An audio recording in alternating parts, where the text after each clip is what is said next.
3 মাস বাসা ভাড়া রাখছে আমার, 3 মাস হয়ে যাইতেছে। জামাইবোর মতন করতেছে, আইডি কার্ড নাই, আইডি কার্ড হারাই গেছে। মনে করেন বাসা আসছিল, খাওয়া দাওয়া করছে স্বামী স্ত্রীর মতন। শুধু শুধু আমার সাথে শারীরিক সম্পর্ক সবকিছু কেন করছে? আমার প্রথমে সম্পর্ক হয়েছে আমার সাথে, আমার একটা বান্ধবী আছে, ওর জামাই ওখানে থাকে, ওর সাথে কাজ করতে সৌদি আরব।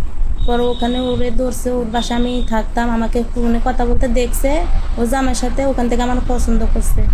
পরে আমার বান্ধবীরে ধরছে যে আমারে মানে রাজি করানোর জন্য যে আমার সাথে সম্পর্ক করবো। জিজ্ঞেস করছি আপনি কি আমার সাথে কোনো প্রতারণা করবেন? কোন আমি যেদিন আমার সাথে কথা বলে পাস ওদিন হ্যাঁ ওমরা করতে গেছে।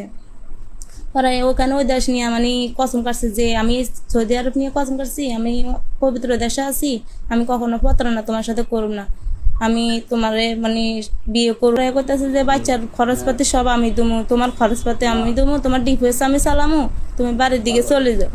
পর আমি হ্যার কথাই শুনছি, হ্যাঁ যেভাবে বলছে এইভাবে আমি শুনছি। বাড়িতে আসবার পরে হ্যাঁ মনে করেন আমার একটা নাকফুল বানাই দিছে, ওই খরচপাতি এমবি টেমবি দিত মনে করেন টুকিটাকি দিবার পরে বাইক মনে আমি মাসখানিক মতন ছিলাম। এই তরুণী জানান প্রেমিকের কথা মতো গ্রাম ছেড়ে শহরে এসে বাসা ভাড়া নিয়ে মোবাইল ফোনে স্বামী স্ত্রীর মতোই সংসার করতে থাকেন তারা। যে তুমি আলাদা বাসা নাও, আলাদা বাসা নিয়ে তুমি ওই বাসাতে একা থাকো। পর আমি কইতেছি না আমি বাড়িতে থাকি, সমস্যা না। তোমার ফ্যামিলি তোমাকে বিয়ে দিয়ে লাইবো, যে বাড়িতে থাকলে নানান জন নানা কথা করবে, তোমার মন ঘুরে যাইবো, আমার মন ঘুরে যাবে, থাক তুমি আলাদা বাসা পাবো, আমি বাসা ভাড়াটা সব দিব।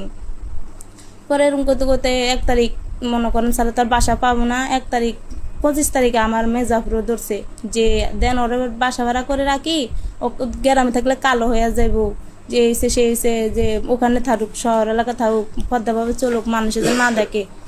পরে ওর কথা আমি ও যেভাবে বলছি, আমি ওর স্বামী হিসেবে এইভাবে আমি শুনছি, মনে করেন ওর কথা আমি কখনো পালাইতাম না, বিয়ে করার জামার মতন আমি ও যেভাবে বলতো ওখানে আমি ওইভাবে চলাফেরা করতাম। পর আমি চলে গেছি 1 তারিখ 27 তারিখে আমি চলে গেছি, যাই আমি একটা খালার বাসায় ছিলাম। হ্যাঁ খালার সাথে কথা বলছে, থাকবার পরে হ্যাঁ বলতেছে যে খালারে বলছে খালা একটা বাসা নিয়ে দেন ওরে। পরে ও খালা আমি যেদিন গেছি 27 তারিখ ওই দিনে রাইতে হাইটা মনে করেন 2-3 জায়গায় দেখে আমার একটা বাসা নিয়ে দিছে 5,500 টাকার ভিতরে। 3 মাস বাসা ভাড়া রাখছে আমার, 3 মাস হয়ে যাইতেছে। জামাইবোর মতন কথাবার্তা বলতেছে, হ্যাঁ ভিডিও কলে 1 মিনিট কথা না বলে পাগল হয়ে যা। আমার ফোন যদি মনে করেন সময়তে চার্জ না থেকে যদি বন্ধ হয়ে থাকে পাগল হইয়া যায়, হ্যাঁ মানে কইতেছে জীবন দিয়ে লাই আত্মহত্যা করবে, এগুলো আমি ফোন ইয়া করিয়া লাই, আমার অন্য জায়গায় মানে বিয়ে দিয়ে দিছে আমার ফ্যামিলি। এভাবেই চলতে থাকে দিনের পর দিন। ভিডিও কলে সংসার করার পর জানুয়ারিতে সৌদি আরব থেকে দেশে ফেরেন খোকন। দেশে ফেরার পর প্রথম দিকে প্রেমিকের আচরণ খুব স্বাভাবিক ছিল, নিয়মিতই কথা হতো তাদের, এমনকি তাকে স্বর্ণের আংটি কিনে দেন বলেও জানান তিনি। কবে আসবেন? ও বলতেছে যে জানুয়ারি মাসের 25 তারিখ আসবেন। তো যে তারিখ দিছে ও আমার সাথে ওইটা প্রতারণা করেন, ওই তারিখে আইসে, 25 তারিখে ফ্লাইট হয়েছে, 26 তারিখে ও বাংলাদেশে আইসে।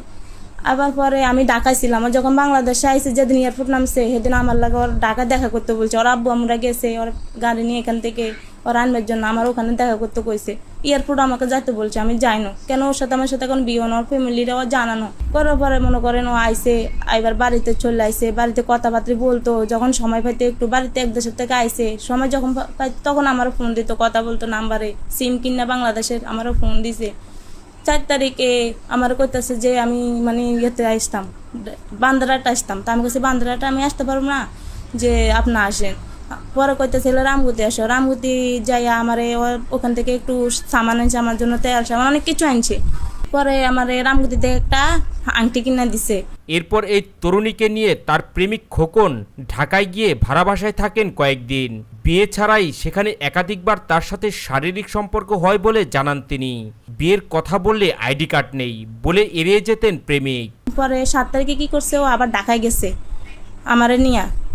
4 তারিখে আমার আংটি দিয়ে আইছে, 7 তারিখ ও ঢাকা গেছে শনিবারে। ঢাকা যাইবার কালে আমার নিয়ে গেছে, বলতেছে আমি ওদিনও প্রেশার দিছি যে বিয়ে করো, আমার করতেছে আইডি কার্ড নাই, আইডি কার্ড হারাই গেছে, আইডি কার্ড আবেদন করতে দিছে। আমি বাড়িতে আসবার পরে আমি বিয়ের জন্য মানে চাপ দিই যে একটা মানুষের দেখলো তো খারাপ বলবো, যে এলাকার মানুষে যে বিয়ে করে আলাম। হ্যাঁ করতেছে না আমি এখন বিয়ে এখন করবো না, আমার আইডি কার্ডটা আসুক, ভোটটা যাক, একটু ধৈর্য ধরো।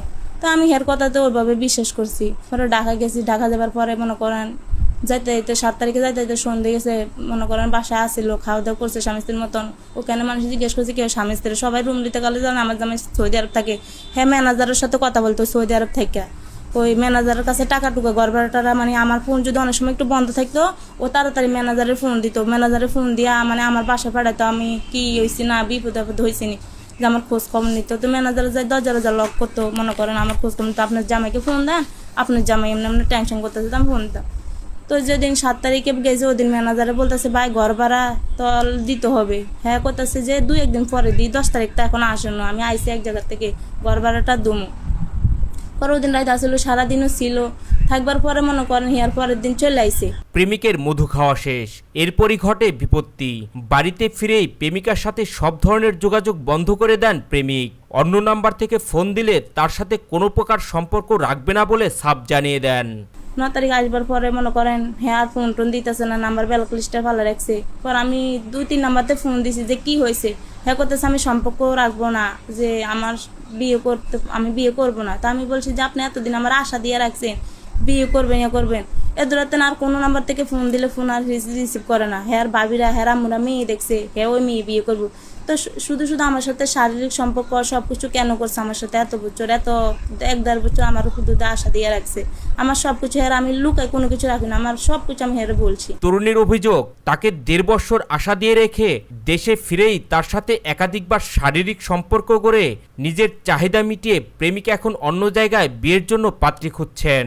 ওদের বাড়িতে গেছি 9 তারিখে, ঢাকা থেকে আসতে কালে হের বোনে হের মা আমার ধরে মারছে, আমার মায়ের নাকটুল টোল পাল্লা দিয়েছে। আমি হেদের বাড়িতে গেছি গেলে হ্যাঁ যখন আমি গেছি সরে গেছে, ঘরের ভিতরে ঢুকে গেছে।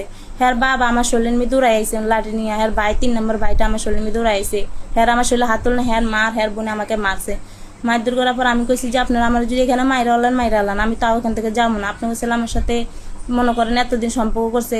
হ্যার মা কইতেছে যে এখান থেকে যায়, হ্যার মা এগুলা কই আমার 2-3টা থাপ্পড় দিছে, আমার নাকের জিনিস পালাই দিছে। হ্যার বোনে খারাপ ব্যবহার করছে, হ্যার বোনে আমাকে মারছে। এই ঘটনার সুষ্ঠু এবং প্রেমিক খোকনের দৃষ্টান্তমূলক শাস্তির দাবি জানান ভুক্তভোগী এক সন্তানের এই জননী। এর আগে একটা বিয়ে হয়েছে আপনার? জি আমার একটা বিয়ে হয়েছে। ওই স্বামী কোথায়? হে স্বামী মনে করেন ডিভোর্স হয়ে গেছে আমার। মানে ওই স্বামী আপনাকে তালাক দিয়েছে নাকি আপনি দিয়েছেন? না হে দিছে।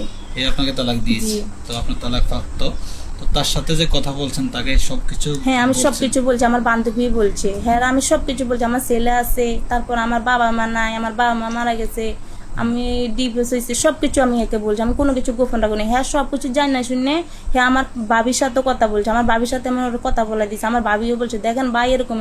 হ্যাঁ বলছে সমস্যা নাই, আমি কি হয়েছে না হয়েছে আমি ওগুলা দেখে লাভ না, আমি ওরে পছন্দ হয়েছে আমি ওরে বিয়ে করব। এমনই এক আলোচিত ঘটনা ঘটেছে লক্ষ্মীপুরের রামগতিতে। বিয়ের আগে কেন আপনি তার সাথে দেখা গেছিলেন? হে ঢাকা আমার নিচে যে হ্যাঁ জায়গা কিনছে, ওখানে আমার বলছে দেখো জায়গাটা একটু দেখো তুমি। তো আমি কাছে ঠিক আছে। তো আমার ওখানে বাসা ভাড়া করে রাখতো না আগের থেকে, তো আমি এমনিতে ঢাকা চলে যেতাম। আমি ও বাংলাদেশে আসবার পরে বলছি না আমার সামানেগুলো দিতে আছে, ও আনাইছে, আমি ঢাকায় থাকি, আমার এই 3-4 মাস ধরে ঢাকায় রাখতেছে, ও ঘর ভাড়াটা সব দিতে আছে। আপনার সাথে ওর সাথে কয়দিন মিলেমিশে হয়েছে? একদিন। আসসালামু আলাইকুম ওয়া রাহমাতুল্লাহি ওয়া বারাকাতুহু। প্রিয় দর্শক, এতক্ষণ আপনারা একটা গুরুত্বপূর্ণ ভিডিও দেখতে পারলেন। প্রিয় দর্শক, এই সম্পূর্ণ ভিডিওটি দেখার পর নিশ্চয়ই আপনাদের বুঝতে বাকি নাই এই মেয়েটার সঙ্গে একাধিকবার ফোনের মাধ্যমে অশ্লীল কাজ করলো এবং কি সরাসরি এসে তাকে একদিন ইউজ করলো। প্রিয় দর্শক, এই সম্পূর্ণ তথ্যটি এই মেয়েটার মুখ থেকে জানার পর, পাশাপাশি জানতুলক ভিডিওটা দেখার পর আপনাদের মূল্যবান মন্তব্য জানাবেন। প্রতিনিয়ত এমন ব্রেকিং নিউজ গুলা পেতে অবশ্যই সাবস্ক্রাইব করে রাখবেন, ভিডিওটি ভালো লাইক দিবেন। এই পর্যন্ত পরবর্তী দেখার আমন্ত্রণ। আসসালামু আলাইকুম।